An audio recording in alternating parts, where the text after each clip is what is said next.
నమస్తే, welcome to today 18 news. CPM నగర committee ఆధ్వర్యంలో అంబేద్కర్ స్టేడియంలో కాంగ్రెస్ అభ్యర్థి వెలిచాల రాజేందర్ రావును గెలిపించాలని కరపత్రాలను పంపిణీ చేస్తూ ఎన్నికల ప్రచారం నిర్వహించడం జరిగింది.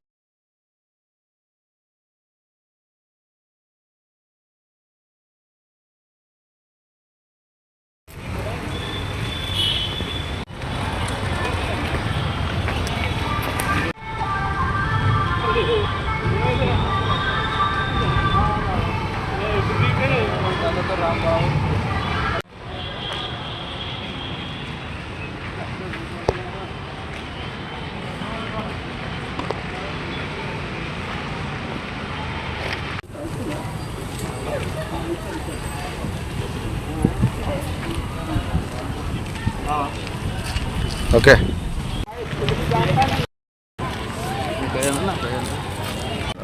రండి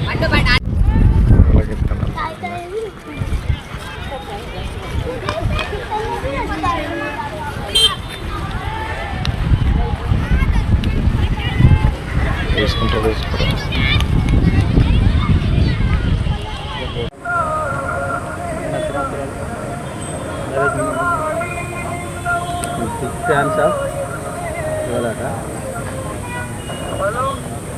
తమ్ముడు ఫోన్ చేసిండా తిరుపతి?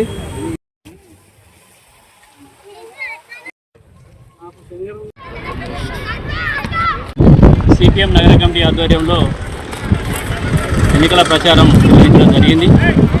సిపిఎం సిపిఐ బలపరిచినటువంటి అభ్యర్థి కాంగ్రెస్ అభ్యర్థి వెలిచాల రాజేందర్ రావు గారిని గెలిపించాలని, అలాగే గతంలో సిట్టింగ్ ఎమ్మెల్యేగా ఉన్నటువంటి బండి సంజయ్ అభివృద్ధి నిరోధకుడిగా ఉన్నాడు.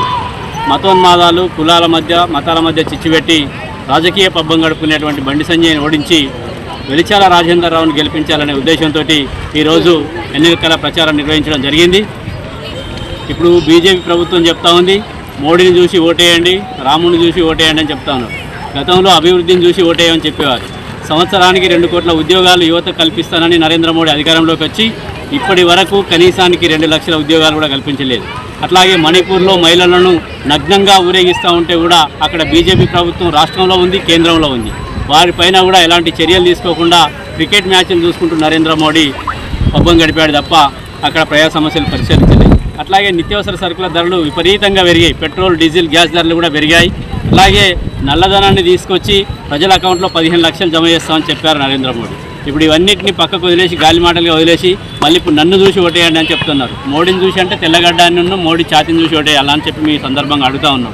యువతకు ఈరోజు ఉద్యోగాలు లేవు, రోడ్ల మీద పడుతూ ఉన్నారు. అందుకని ఈ కులాలు మతాలు ఇవన్నింటినీ పక్కకు పెట్టి డెవలప్మెంట్ కోసం కృషి చేయాలి. కరీంనగర్లో బండి సంజయ్ గెలిచిన తర్వాత ఒక సైనిక పాఠశాల కావచ్చు, ఒక మంచి వైద్యశాల కావచ్చు, అలాగే ఒక హెల్త్ సెంటర్ కావచ్చు, ఎడ్యుకేషన్ హబ్ కావచ్చు, ఐటీ హబ్ కానీ తీసుకురావడంలో పూర్తిగా విఫలమైండు. అందుకని ఈ ఒకసారికి గతంలో ఉన్న బీఆర్ఎస్ చూశారు, బీజేపీని చూశారు. ఇప్పుడున్నటువంటి కాంగ్రెస్ అభ్యర్థి వెలిచాల రాజేందర్ రావుకు ఒక అవకాశం ఇచ్చి వారి పాలన కూడా చూడాల్సిందిగా ప్రజలను విజ్ఞప్తి చేస్తాం.